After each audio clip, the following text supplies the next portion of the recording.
Hello student, good evening to all of you students. आज की class में हमें अपने टेक्सटाइल ब्रांच के जो भी क्लासेस चल रही हैं उसमें उसके जस्ट आगे से स्टेप को हमें फॉलो करना है।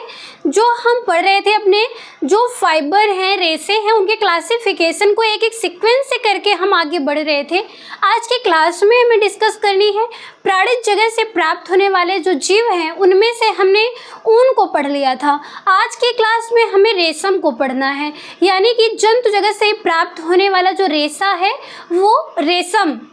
ये क्या बताया गया था आपको वर्गीकरण में कि ये जो है फिलामेंट रेशे के अंतर्गत आता है और ये जंतु जगत से प्राप्त होने वाला रेशा है। तो इस प्रकार से जितने भी इम्पोर्टेंट पॉइंट हैं आपके एग्जाम में, टीएसटी, पीएसटी, नेट जेआरएफ या फिर किसी भी स्टेट का स्पेशल कोई एग्ज़ाम हो होम साइंस से रिलेटेड, सभी के लिए ही बहुत ही इम्पोर्टेंट टॉपिक है।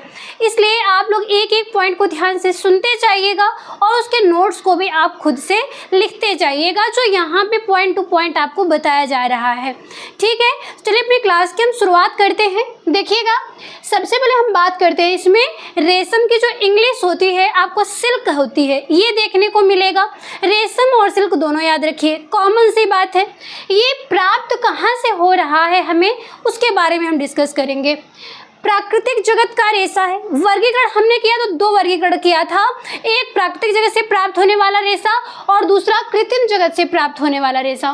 तो ये क्या है? ये प्राकृतिक जगत से प्राप्त होने वाला रेशा है। और प्राकृतिक जगत में भी किस पार्ट से पाया जा रहा है? जंतु जगत से पाया जा रहा है। प्राकृतिक को भी तो हमने 3 भागों में बांटा था, जिसमें से क्या था? एक वनस्पतियों से प्राप्त होने वाला रेशा था, दूसरा जंतुओं से प्राप्त होने वाला रेशा था और तीसरा खनिज से प्राप्त होने वाला रेशा था। तो ये कौन सा रेशा है? जंतु जगत से प्राप्त होने वाला रेशा।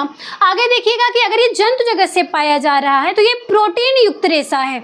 जिस प्रकार से वानस्पतिक रेशे को सेलुलोजिक रेशा कहा गया है, एग्जाम में पूछा जाता है कि जंतु जगत के रेशे को और किस नाम से जानते हैं, तो ऑप्शन में आप क्या सिलेक्ट करेंगे? प्रोटीन जगत का रेशा।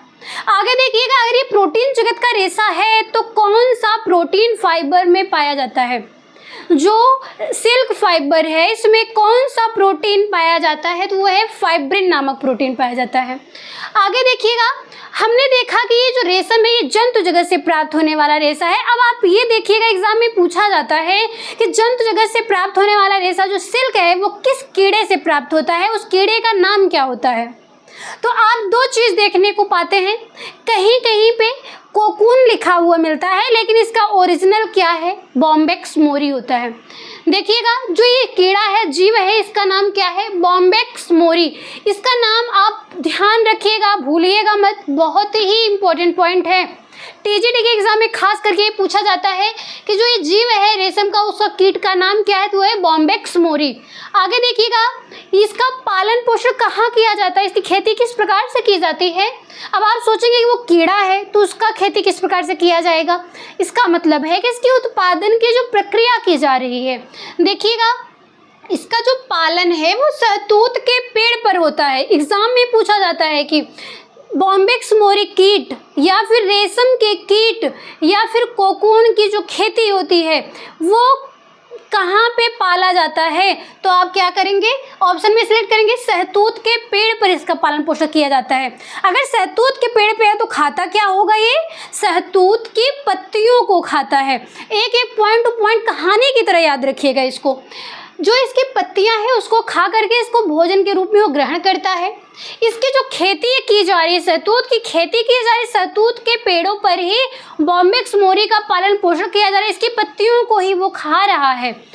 तो इसकी जो खेती या उत्पादन की प्रक्रिया जो है वो क्या कहलाती है? सेरीकल्चर। अब आप लोग एक पॉइंट ये बताइएगा हमको कि एपीकल्चर जो है वो किस उत्पादन के लिए होता है? एपीकल्चर और सेरीकल्चर दोनों ही नाम मिलता जुलता है, कंफ्यूजन हो जाता है स्टूडेंट को।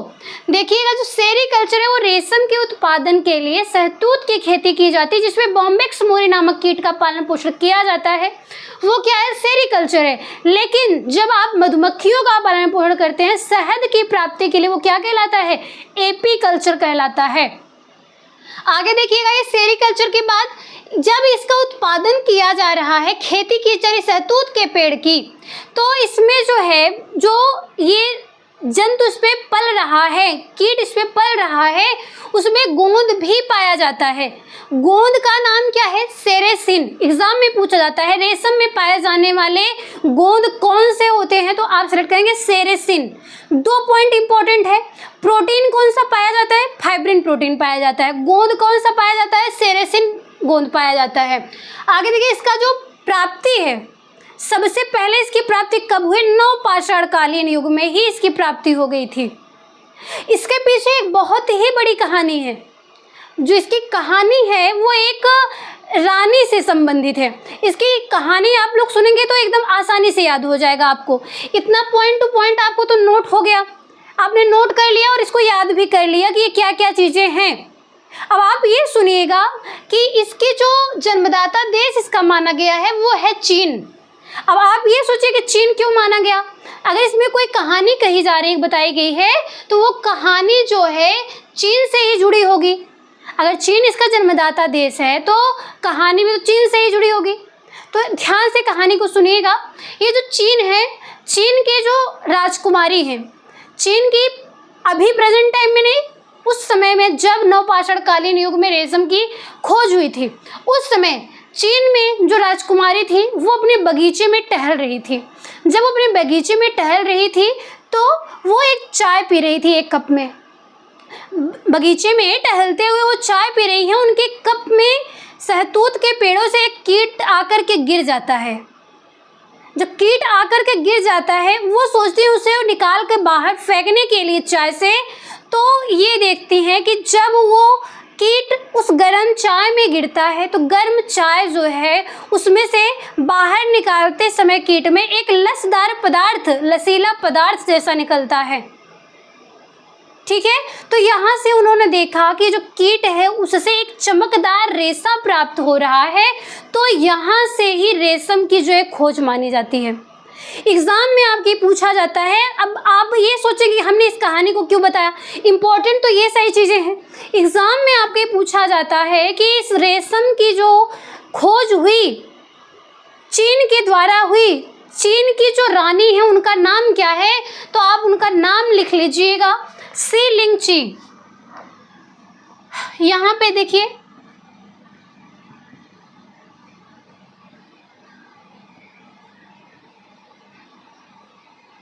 सी लिंगची,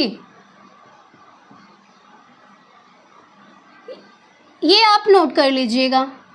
चीन की जो राजकुमारी हैं, रानी हैं, वो उनका नाम क्या है? सी लिंगची। ये आपके एग्जाम में पूछा जाता है। ठीक है, आगे देखिएगा, जन्मदाता देश इसका चीन है। उत्पादन में प्रथम स्थान पे कौन सा देश है? वो है जापान। जन्मदाता देश चीन है लेकिन उत्पादन में प्रेजेंट टाइम में प्रथम स्थान पे जापान को माना गया है। यहाँ पे हो रही खेती, और अपना भारत देश वो चौथे स्थान पे है। चौथे स्थान पे भारत है, परंतु चीन के बाद ये दूसरे स्थान पर पाया जाता है। ठीक है, अब आप ये देखिएगा, जब भारत में ये खेती की जा रही है तो भारत में किस किस राज्य में हो रहा है, तो देखिए कश्मीर व मैसूर में रेशम की खेती अधिकता से की जाती है, और ये बहुत ही श्रम साध्य रेशा होता है। जिस प्रकार से आपने देखा था कि जो ये था लिनन, वो भी बहुत श्रम साध्य रेशा था, उसी प्रकार से ये जो रेशम है ये भी श्रम साध्य रेशा है। आगे ये देखिएगा आप लोग कि प्राकृतिक जगत का सबसे लंबा रेशा कौन सा है? रेशम है। ये हमने जब आपको क्लासिफिकेशन बताया फाइबर का, कि फाइबर जो है उसे जो है लंबाई के आधार पर 2 भागों में बांटा गया, एक स्टेपल फाइबर और दूसरा फिलामेंट फाइबर।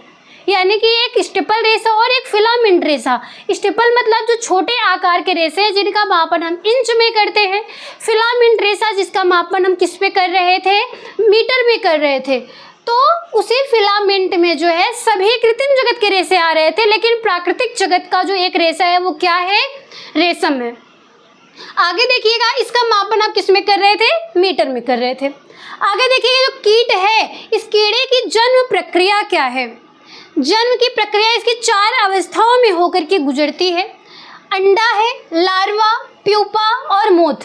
एग्जाम में आपसे क्वेश्चन पुटअप किया जाता है कि ये जो 4 इसकी अवस्थाएं हैं इसको एक क्रम में आप अरेंज करिए, या फिर ये पूछा जाता है कि इन 4 अवस्थाओं में से किस अवस्था में आपको जो है बहुत ही उच्चतम गुणवत्ता का रेशा प्राप्त होता है।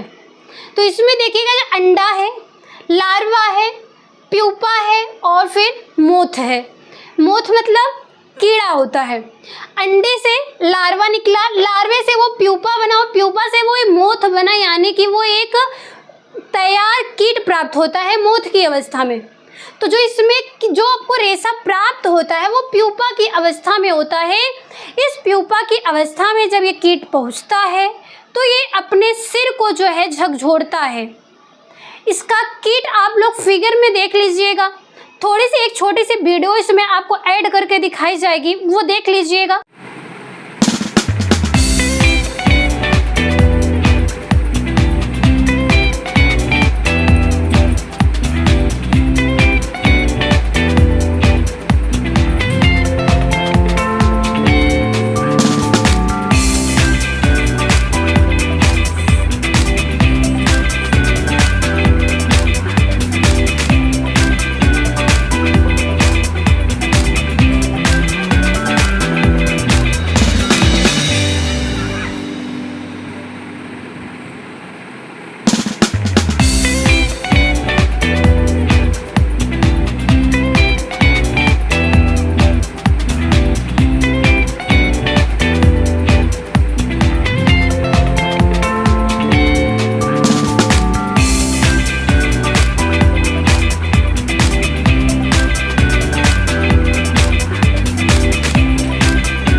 अवस्था में इस पे जो है पीले रंग के जो है लसदार पदार्थ चिपकते जाते हैं। कब चिपकते हैं? जब ये तैयार होता है, शहतूत की पत्तियों को खा करके तैयार होता है, अपने सिर को झकझोरता है, और जब अपने सिर को ये झकझोरता है तो इसके मुंह के पास दो छिद्र होते हैं, उन छिद्र से लसदार पदार्थ निकलता है जो एक आवरण के रूप में इसके शरीर पे लिपट जाता है। जब वो लिपट जाता है तो इसे प्यूपा अवस्था में एक कोकून कहा जाता है। फिर उस कोकून को जो है जब उसके ऊपर पूरा पीले रंग का आवरण लिपट जाता है तब वो अवस्था कोकून कहलाती है। और कोकून की अवस्था में ही गर्म पानी में कीड़े को डाल करके कीड़े को मार दिया जाता है, और उस कीड़े से जो बाहरी आवरण था, उसका जो लसदार पदार्थ था, उसी को लपेट करके रील्ड अवस्था कर करके क्या किया जाता है, रेशम की प्राप्ति कर ली जाती है। और इसी अवस्था में ही बहुत ही उच्च गुणवत्ता का रेशा हमें प्राप्त होता है। और जब आप सोचें कोकून की अवस्था में हम इसको मार देते हैं, मोथ की अवस्था में कब पहुंचता है? तो जितने कीड़ों से हमें रेशम की प्राप्ति करनी, उतने कीड़ों को हम मार देते हैं, और अगली उपज के लिए, आगे के उत्पादन के लिए हम कुछ कीड़ों को बचा करके रखते हैं जो मोथ की अवस्था तक पहुंचते हैं। दोबारा ये अंडे उत्पन्न करने की प्रक्रिया के लिए ये मोथ को तैयार किया जाता है। ठीक है। और फिर देखिएगा, जब उच्च गुणवत्ता का रेशा जो है हमें इस प्यूपा की अवस्था में कोकून बनने के बाद जब प्राप्त होता है, तो ये जो मोथ है, मोथ की अवस्था में उसका कोकून जो है पूरी तरह से बिखरता नहीं है, कुछ ही बिखरता है। और ये जब टूटने फूटने लगता है तो इसमें जो है निम्न गुणवत्ता का रेशा हमें प्राप्त होता है, क्योंकि यहाँ पे तो कोकून की अवस्था में उसे गर्म पानी में डाल करके मार के पूरे रेशे को इकट्ठा कर लिया तो उच्च गुणवत्ता का रेशा प्राप्त हुआ। लेकिन जहाँ पे हमने उसे गर्म पानी में नहीं डाला बल्कि उसे जीवित रखा, फिर भी उसके शरीर से जब वो आवरण हटने लगता है तो जो टूट फूट करके वो कोकून जो है अलग होता है, तो वहाँ से हमें निम्न गुणवत्ता का रेशा प्राप्त होता है या छोटे रेशे प्राप्त होते हैं। इतना समझ में आप लोग को अंडा, लार्वा, प्यूपा और मोती, ये 4 अवस्थाएं हैं जिनसे होकर के बॉम्बेक्स मोरी नामक कीट गुजरता है, फिर हमें रेशम नामक फाइबर की प्राप्ति होती है। इतना समझ में आया? आगे देखिएगा, इसकी कुछ संबंधित कुछ विशेषताएं हैं जो आपके एग्जाम में पूछी जाती हैं। देखिएगा, इसका रंग कैसा होता है? रंग इसका उज्जवल पीला होता है, पीला होता है और सफ़ेद भी होता है। ये इसके प्रजाति पर डिपेंड होता है। आगे है, इस पे ताप का हानिकारक प्रभाव पड़ता है। ताप का कुचालक होने के कारण ये गर्म प्रकृति का होता है, जिस प्रकार से आपका ऊन होता है, ऊन की अपेक्षा लेकिन ये कम गर्म होता है, लेकिन इसमें भी गर्माहट पाई जा रही है, क्योंकि ये जो रेशम है, फाइबर है, ये क्या है? ताप का कुचालक है। आगे है, ये भी लचीलापन इसमें भी पाया जाता है, परंतु ऊन से कम पाया जाता है। आपसे पूछा जाता है कि रेशम का जो फाइबर है, रेशा है, इसमें लचीलापन पाया जाता है या फिर नहीं, तो इसमें भी लचीलापन पाया जाता है, परंतु ऊन से कम पाया जाता है। अगर एग्जाम में आपके क्वेश्चन पुटअप किया जाता है कि लचीले जो रेशे हैं कौन से हैं, कुछ लचीले रेशों के नाम बताइए। अगर कुछ पूछता है, ऑप्शन में आपको जो है कोडिंग में दिया हुआ है, तो अगर ये दोनों ऊन और रेशम दोनों दिया है, कोट में दिया है अगर इसका ऑप्शन, तो आप उसको सेलेक्ट करेंगे। लेकिन अगर ऐसा नहीं दिया है, कोई एक सिलेक्ट करना है, तो आप उसमें से ऊन को सिलेक्ट करेंगे। लेकिन अगर ऊन नहीं दिया है तो उसके बाद आप किसको सिलेक्ट करेंगे? रेशम को। ये भी लचीलापन इसमें पाया जाता है, परंतु ऊन से कम पाया जाता है। ठीक है। आगे देखिए, अम्ल का अच्छा प्रभाव पड़ता है, परंतु क्षार का इस पर बुरा प्रभाव पड़ता है। इसकी जो रंगाई की जाती है वो उस पर एसिडिक रंगाई की जाती है, अम्लीय रंगाई की जाती है। आगे देखिएगा, ये जो रेशम है, इससे समय क्वेश्चन पुटअप किया जाता है, सिल्क सिटी कौन सी है? सिल्क सिटी के नाम से फेमस कौन सा शहर है? तो मैसूर व उत्तरी बेंगलुरु, इसे सिल्क सिटी के नाम से जाना जाता है। ये दोनों ही वर्ड को आप याद कर लीजिएगा, इनको खास करके, क्योंकि सिल्क सिटी के नाम से पूछा जाता है। और यहाँ जितने पॉइंट है सभी एग्जाम में पूछे गए हैं प्रीवियस ईयर के क्वेश्चन पेपर में, इसलिए एक भी पॉइंट को आप छोड़िएगा नहीं। आगे देखिएगा, जब हम क्या करते हैं, यहाँ पे हमें रेशे की प्राप्ति हो जाती है, तो रेशे की प्राप्ति करना ही हमारा उद्देश्य नहीं है, बल्कि रेशे जो है प्राप्त हो रहे हैं उनसे वस्त्र उत्पादन तक की प्रक्रिया किस प्रकार से आगे बढ़ रही है, ये एग्जाम में आपको अरेंज करने के लिए पूछा जाता है। तो इसकी इंग्लिश और हिंदी दोनों को याद रखना है। हमने आपको प्रत्येक रेशे में भी यही बात बताई है, क्योंकि एग्जाम में ज़्यादातर आपको इंग्लिश वर्ड देखने को मिलता है। अगर हिंदी भी देखने को मिल रहा है तो उसके साथ ही साथ आपको कंफ्यूजन भी हो सकता है, लेकिन इंग्लिश वर्ड कोई बदलता नहीं है, इसलिए आप दोनों को ही याद रखेंगे। देखिएगा, इसमें sorting end of cocoon, sorting of cocoon का मतलब होता है आप कोकून की छटाई कर रहे हैं। किस अवस्था में आपने कोकून की छटाई की थी?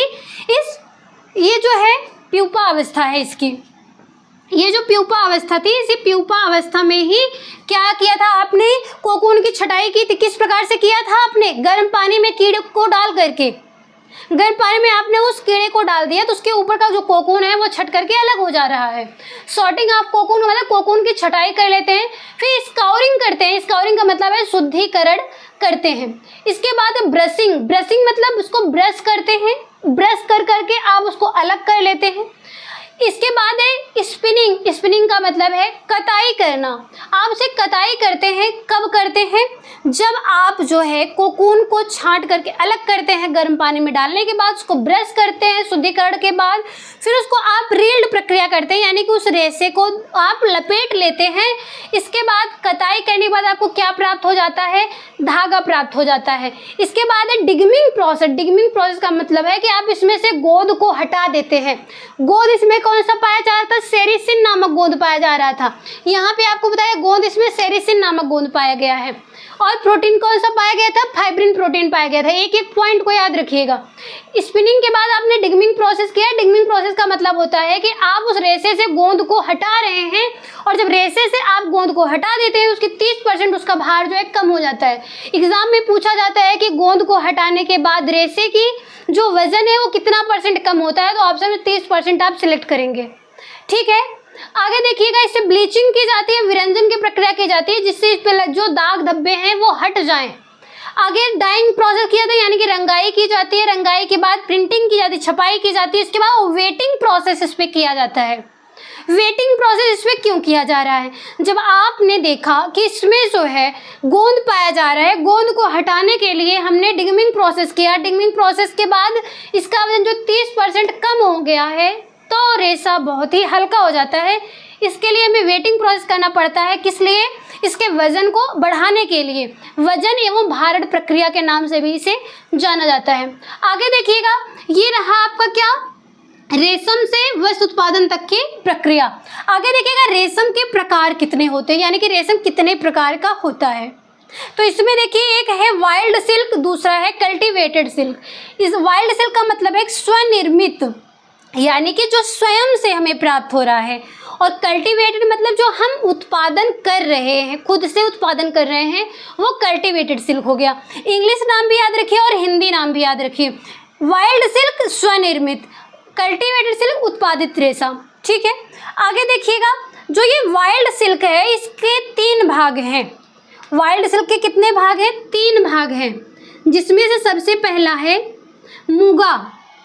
आपसे पूछा जाएगा कि मूंगा जो सिल्क है ये किस पेड़ पर हमें प्राप्त होता है। आपने तो अभी देखा नॉर्मल कि इसका जब उत्पादन करते हैं तो शहतूत के पेड़ पर इसका पालन किया जाता है। कीट का क्या नाम था? बॉम्बेक्स मोरी कीट था। पालन उसका शहतूत के पेड़ पर किया जा रहा है। खेती इसकी सेरिकल्चर कहला रही है। लेकिन जो इसके प्रकार की बात करते हैं प्राप्ति के स्रोत के आधार पर, तो एक स्वनिर्मित था और एक उत्पादित था। तो स्वनिर्मित में हमें 3 प्राप्त हुआ। पहले का नाम है क्या? मूंगा, दूसरा है टसर और तीसरा है अरंडी। इसमें क्या समझ में आप लोग को? इसमें से कोई नाम आप सुने हैं? सुने हैं लेकिन ध्यान नहीं है, पता ही नहीं है कि वो चीज़ हमारे लिए आवश्यक है या फिर नहीं है। देखिएगा, मूंगा जो है वो ओक के पेड़ पर पाया जाता है। जो ये आपका मदाल का पेड़ होता है उसे ओक के नाम से जाना जाता है। इस पर जो कीट पाए जाते हैं उससे भी हमें रेशम की प्राप्ति होती है। आगे देखिएगा, टसर। जो टसर है, ये टसर जो रेशम है हमें बबूल के पेड़ पर पाया जाता है। ये टसर बबूल के पेड़ पर पाया जाता है। आगे है अरंडी। अरंडी का पेड़ आप लोग देखे होंगे, गांव की भाषा में उसे रेड़ का पेड़ कहते हैं। ठीक है, रेड़ जो होता है आपके यहाँ क्या बोला जाता है मुझे नहीं पता, लेकिन इसका जो अरंडी का जो देसी नाम है, गांव में जो हमारे एरिया में बोला जाता है, वो मैं आपको बता रही हूँ। ये आप सर्च करके, अरंडी जो है इसका रियल नाम है। इसमें देखिएगा, जो ये पेड़ होता है अरंडी का पेड़, उस पे भी जो रेशा पाया जाता है रेशम का, उसे अरंडी का रेशम कहा जाता है। और ये पेड़ जो है आप ध्यान देते होंगे, गांव में जो है कभी कभी किसी को चोट वगैरह लग जाती है तो हल्दी प्याज बांध कर पीस करके मलहम पट्टी करने के लिए जब बांधते हैं तो इसकी पत्तियों का प्रयोग करते हैं। इसकी पत्तियां जो हैं स्टार फिश आप लोग देखे होंगे, स्टार फिश की तरह बड़ी बड़े आकार में होती हैं।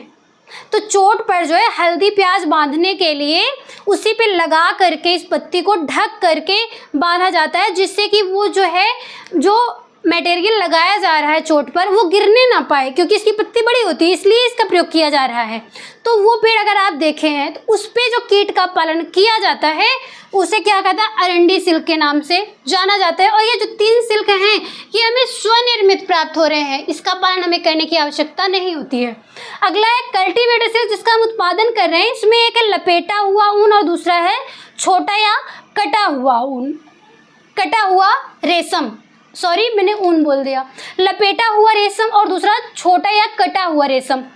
जो लपेटा हुआ रेशम है वो जो हमें प्यूपा से प्राप्त हो रहा था, हमने बताया कि प्यूपा की अवस्था में जब कोकून हो जाता है तो गर्म पानी में डालने के बाद हम उसको रील की तरह यानी कि लपेट लेते हैं उसके रेशे को, तो क्या होगा, लपेटा हुआ रेशम कहलाता है। वहीं पे जो छोटा या कटा हुआ होता है उसे इंग्लिश में अस्पन कहते हैं। आर से इंग्लिश में ये अस्पन जो है यही हिंदी में भी देखने को मिल सकता है, लेकिन समझने के लिए हमने यहाँ छोटा रेशम या फिर कटा हुआ रेशम या फिर अस्पन रेशम तीनों बताया है।